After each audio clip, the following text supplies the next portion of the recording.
তিনি অমুই উদ্বাস্তু বিদ্যানিকেতন জিয়াগঞ্জের একজন শিক্ষক ছিলেন, ইংরেজি শিক্ষক। তিনি গতকাল রাত 1টার সময় পরলোক গমন করেন। তার বাড়ি রঘুনাথগঞ্জে। তিনি আমাদেরই একজন সহযোদ্ধা ছিলেন। অবশ্যই কিছু রোগে তিনি ভুগছিলেন, কিন্তু বিগত কয়েকদিন ধরে তিনি প্রচণ্ড দুশ্চিন্তায় ছিলেন। এবং যেহেতু এই প্যানেলটা ক্যান্সেল হয়েছে এবং দুর্নীতির কারণে চাকরিটা গেছে, তাই তিনি সেই মানসিক যন্ত্রণা সহ্য করতে পারেননি। স্ট্রোকে তিনি মারা গেছেন। তার আত্মার শান্তির উদ্দেশ্যে আমরা নিশ্চয়ই নীরবতা পালন করব। পরে আমরা এটুকু জানাই যে আজকে মুখ্যমন্ত্রী সাংবাদিক বৈঠক করে দুদিন আগে ঘোষণা করেছেন যে নতুন পরীক্ষা হবে। উনি দুটো পদ্ধতির কথা বলেছেন। প্রথমেই বলেছেন যে পরীক্ষা, দ্বিতীয়ত বলেছেন রিভিউ। আমরা তার বক্তব্যের সঙ্গে সহমত পোষণ করছি, কারণ একজন রাজ্যের মুখ্যমন্ত্রী তিনি জানেন যে কত বড় একটা দুর্নীতি হয়েছে, যার জন্য আজকে আমাদেরকে রাস্তায় বসে থাকতে হচ্ছে, ঘুমাতে হচ্ছে। ন্যায়ালয়ের দরজা বারবার খটখট করতে হচ্ছে শুধুমাত্র দুর্নীতির কারণে। কিন্তু আজকে তিনি বলছেন যে রিভিউটা 2 নম্বরে আর 1 নম্বরে পরীক্ষা। 1 নম্বরে রিভিউ হওয়া উচিত, তারপরে কিউরেটিভ হওয়া উচিত, তারপরে হওয়া উচিত বিভিন্ন রকম আরও কী কী পদক্ষেপ আছে, আইনি লড়াইয়ে আর কি কি আছে সেটা সরকারের অবশ্যই দেখা। আইনি লড়াইয়ে কিভাবে আবার পরীক্ষা না দিয়ে যোগ্য যারা তাদেরকে পুনর্বহাল করা যায় সেই ব্যবস্থাই কিন্তু সরকারকে করতে হবে। কোনোভাবেই 10 বছর পরে এসে সেই মেন্টাল স্টেবিলিটি থাকে না যে স্কুলের বাচ্চাদের পড়ানোর বিষয়বস্তু একরকম আর কম্পিটিটিভ পরীক্ষায় বসার বিষয়বস্তু আরেক রকম। সেটা সবাই পারবে এমনটা নয়। কারোর বয়স বেড়েছে, কেউ হার্টের রোগে আক্রান্ত, অনেকেই আছেন যারা প্রেগনেন্ট ম্যাডাম রয়েছেন, অনেকেই আছেন ব্রেন স্ট্রোকে আক্রান্ত। তারা কি করে পরীক্ষা দেবে? তাহলে যেদিন পরীক্ষার দিন ঘোষণা হবে সেদিন এনারা যদি প্রেজেন্ট না থাকতে পারেন তাদের চাকরির কি হবে? তার দায় কে নেবে?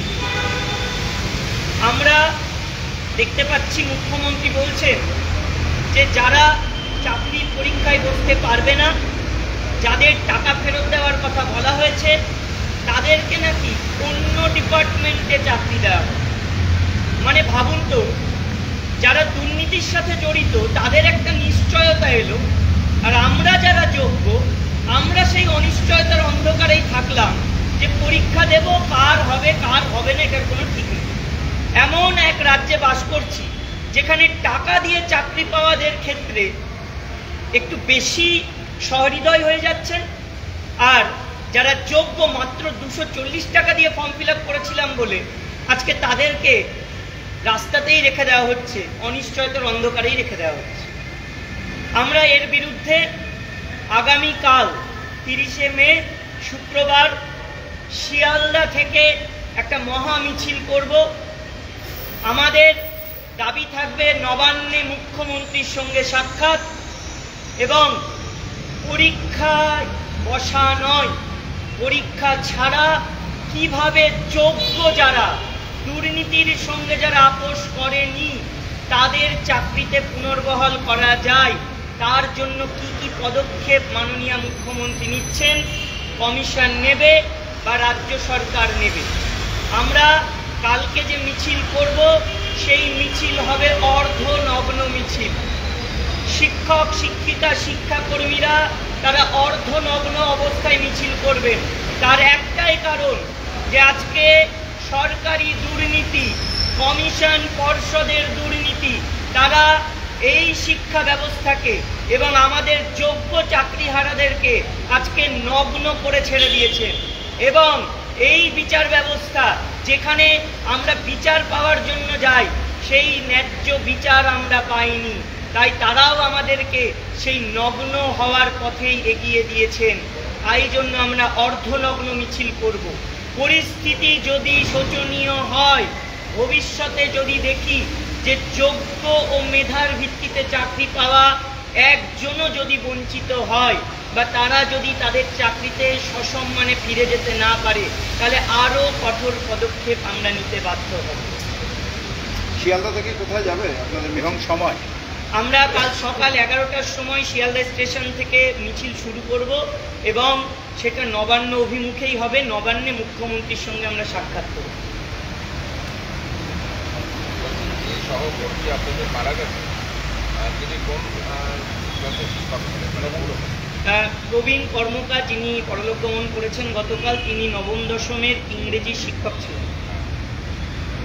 আপনাদের মনে হয় এই ঘটনার জন্য দেখুন, আজকে একজন শিক্ষক নয়, এরকম বহু শিক্ষক শিক্ষিকা শিক্ষাকর্মী রয়েছে যারা কিন্তু আজকে মানে এতই ডিপ্রেসড, এতটাই অ্যাংজাইটিতে ভুগছেন যে যখন তখন যার স্ট্রোক হতে পারে, হার্ট অ্যাটাক হতে পারে।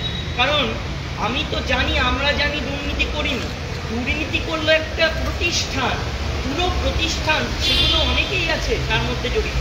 তাদের দুর্নীতির কারণে আজকে যদি আমাদের চাকরি চলে যায়, সবাই তো নিতে পারে না এটা। আজকে অবশ্যই তিনি রোগে ভুগছিলেন, কিন্তু এই যে এই মানে অ্যাংজাইটি বা ডিপ্রেশনে ভোগা, সেটাই তাকে স্ট্রোকের দিকে ফেলে দিয়েছে। আজকে আপনাদের তরফে কি কেউ নবান্নে গেছিলেন বা মুখ্যমন্ত্রীর সাথে দেখা? না, আমাদের তরফ থেকে যোগ্যদের কেউ নবান্নে যায়নি, মুখ্যমন্ত্রীর সঙ্গে দেখা করেছে। কালীঘাটে আমাদের স্যার ম্যাডামরা গিয়েছিলেন, আমাদের 5-6 জন ম্যাডাম কালীঘাটের উদ্দেশ্যে রওনা দিয়েছিলেন সকালে। একটাই উদ্দেশ্য ছিল, মুখ্যমন্ত্রীর সঙ্গে যদি সাক্ষাৎ করতে পারেন তাহলে বিষয়টাকে তুলে ধরবেন, আলোচনা করবেন। কিন্তু আমরা দেখলাম যে কালীঘাট পুলিশ স্টেশনে তাদেরকে নিয়ে যাওয়া হলো, তাদেরকে জেরা করা হলো। জেরা বলতে তাদের ইনফরমেশন নেওয়া হলো আদৌ তারা যোগ্য কিনা, কিন্তু আলটিমেটলি মুখ্যমন্ত্রী দেখা করলেন না, হতাশ হয়ে তাদেরকে ফিরতে হলো। আজকে আপনারা প্রধানমন্ত্রীর সঙ্গে দেখা করার একটা ইচ্ছা প্রকাশ করেছিলেন, সেটার কি অবস্থা?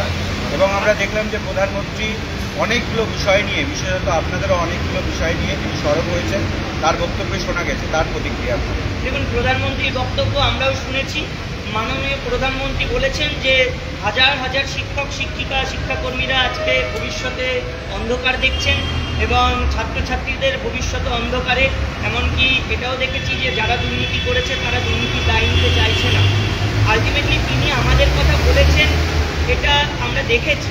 কিন্তু আমরা বিগত 2 দিন ধরে আমাদের মৌমিতা ম্যাডাম রয়েছেন, আরও অনেকে রয়েছেন যারা আলিপুরদুয়ারের স্থানীয় যোগ্য চাকরিহারারা, তারা কিন্তু প্রচুর চেষ্টা করেছেন যাতে করে তারা মানে মাননীয় প্রধানমন্ত্রীর সঙ্গে দেখা করতে পারে, কিন্তু কোনো ক্রমে সেটা কেউ ভ্রুক্ষেপ করেনি।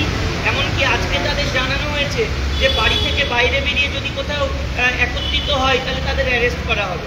তাহলে আমরা মানে প্রধানমন্ত্রীর সঙ্গে দেখা করতে, তো আমরা তো চোর নই, ডাকাত নই, দেখা করতে চেয়েছিলাম। উনি যে বক্তব্য রেখেছেন সেই বক্তব্যের পরিপ্রেক্ষিতে আমাদের যে শোচনীয় অবস্থাটা, আমরা যে কোথাও গিয়ে বিচার পাচ্ছি না বা আজকে অন্যের দুর্নীতির দায় আমাদের ঘাড়ে নিয়ে চলতে হচ্ছে, কাঁধে নিয়ে বেড়াতে হচ্ছে, এই কথাগুলোই ওনাকে জানাতে চেয়েছিলাম আমরা। কালকে আপনারা মিছিল করবেন, তো কালকেই তো নোটিফিকেশন জারির কথা বলেছেন। দেখুন, নোটিফিকেশন কালকে জারি হবে বলেছেন ঠিকই, কিন্তু আমাদের দাবি নোটিফিকেশন হচ্ছে সুপ্রিম কোর্টের অর্ডারে, এবং তারপরেও নোটিফিকেশন দেওয়া মানেই কিন্তু পরীক্ষা দিতে আমরা বাধ্য নই। আমাদের একটাই দাবি, যারা যোগ্য, যারা অন্যের দুর্নীতির জন্য আজকে এই শোচনীয় অবস্থার সম্মুখীন, তাদের সকলকেই ন্যায় বিচার দিতে হবে এবং রাজ্য সরকারকে সম্পূর্ণ দায় দায়িত্ব নিতে হবে কীভাবে পুনর্বহাল করা যায় সসম্মানে একই চাকরি। দেখুন, আমাদের যোগ্য শিক্ষকদের অর্থনগ্নতা যদি বাংলার উলঙ্গ শিক্ষা ব্যবস্থা এবং ভঙ্গুর নিয়োগ কাঠামোকে পূর্ণ আবরণ দিতে পারে, তাহলে এই যোগ্য শিক্ষকদের অর্থনগ্নতা অত্যন্ত প্রাসঙ্গিক এবং সময়ের দাবি। এই প্রসঙ্গে আমি 4টে লাইন কবি শঙ্কর ঘোষের কাছ থেকে ধার করে বলতে চাই। যোগ্য হয়েও শুয়ে আছি মেধা সমেত শূন্য হাতে, ভাবি এবার বিচার পাবো, প্যানেল ভরে যায় দুর্নীতি।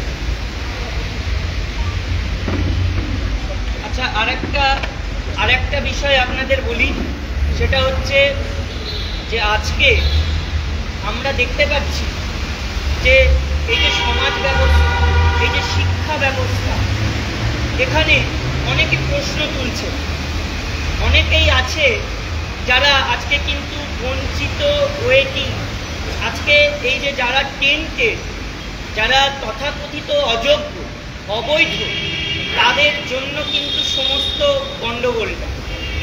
দুর্নীতি করলো একদল দুর্নীতিগ্রস্ত নেতামন্ত্রী, দুর্নীতি করলো কমিশনের উচ্চপদস্থ আধিকারিকরা, আর দায়ী নিয়ে বেড়াতে হচ্ছে আজকে যোগ্যদের। তাদের জন্য যোগ্যদের চাকরি চলে গেল, যাদের চাকরি হওয়ার কথা ছিল ওয়েটিংদের, তারা বঞ্চিত হলো, তাদের চাকরিটা হলো না। এবং নট কল ফর ভেরিফিকেশনের অনেকেই হয়তো ভেরিফিকেশনে ডাক পাওয়ার সুযোগ পেত, তাদের সুযোগটাও তারা পেল না। তাহলে আজকে ভুক্তভোগী শুধু আমরা শুধু নয়, অনেকেই আছে। এবং আমরা চাইছিলাম যে, প্রতিবারই চেয়েছি যে যারা টেন্টেড তাদের বাদ দিয়ে বাকিদের অন্তর্ভুক্তি হোক।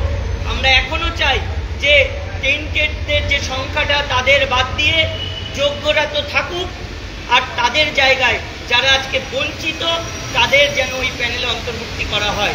তার জন্য যা যা আইনি পদক্ষেপ নেওয়া দরকার, যা যা করার দরকার, সেটা সরকার পক্ষ করুক। আর আমরা আগামীকাল সমস্ত যোগ্য শিক্ষক, শিক্ষিকা ও শিক্ষাকর্মীদের আহ্বান জানাই, আপনারা একত্রিত হন।